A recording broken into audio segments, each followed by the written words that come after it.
Welcome in everybody to Biz Rizz. Yes, we are hip with the kids. Do you have Rizz? I think Celeste and I have Rizz regarding sports. I really think we do. Well, We do, and we that's all own that it. matters because we think it, right? All right. So this week, Biz Rizz question was, what is your pet peeve in the sports industry? And well, there's a lot. There's a lot, but we'll each share one-ish with you. Celeste, you start. I was gonna say, how long is this? Because I got a lot.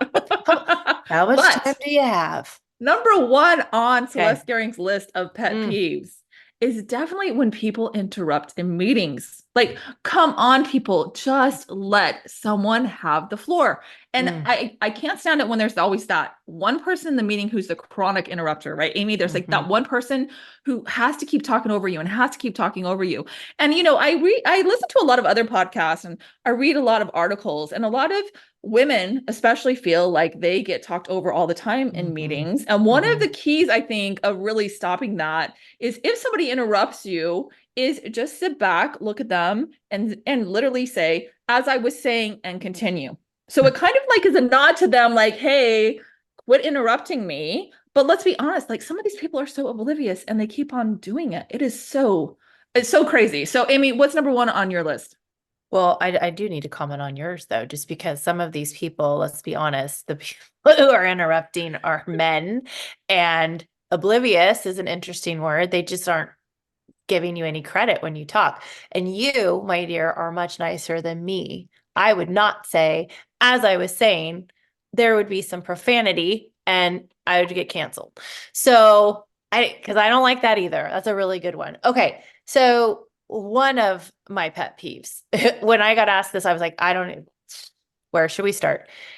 And it really goes to kind of why we're doing this podcast. And that's we're still in this time frame in sports of women not fully supporting women and women not sharing information, whether that's Mhm. about salary so that we could somewhat unionize and stop getting underpaid for jobs because somebody said, there's somebody younger and hungrier, which isn't true, but there's somebody younger who will do this. Well, when can we get to a point where we say, great, Mhm. hire that person and see if that person does it as well as I could do it with the experience and time that I've put into this job. So it's kind of eightfold here, right? Like women not supporting women, but also that conversation of there are women who would take the job from you and they don't deserve it yet. They haven't put their time in, and that we as women with experience under our belt should really be celebrated more. That drives me nuts that the more experience you get, the less hireable you are because you're simply getting older.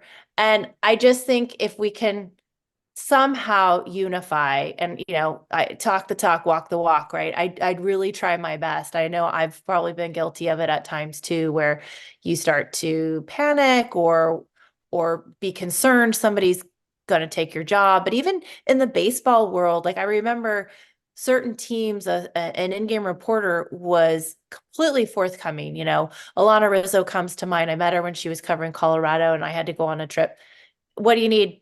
Who do you need to meet? Just let me know. I'll introduce you. It was that friendly and that open. And I always tried to be that for any other in-game reporter coming into San Francisco. I remember one time a gal came in and she didn't have a coat, and I was like, well, that's going to be a problem at Oracle Park.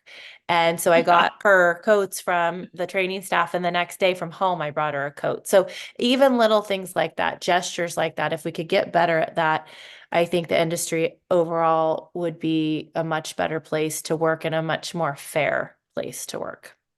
That's I what I, agree. I I totally 100% agree with that, Amy. Last time I applied for a job, I was told to dumb down my resume because I had too much experience. I have talked to know. several women and men about that. A lot of women have been told to dumb down their resume, where men, it seems like the experience never hurts them. And it just Mhm. doesn't make sense because I've seen in, the industries that I work with, as far as television networks, there are women who swim circles around these men, Mhm. and the men would be totally lost without them. And it just, again, blows my mind. Okay. Yeah. All Not to right. say that there aren't great men in sports. Yes. There absolutely We are. love But you yeah, that we support. we we love those men. Yes, you Mhm. know who you are. And if you have a question for Celeste and I, please submit it. Just comment below and we will get to it on another episode of Biz Rizz.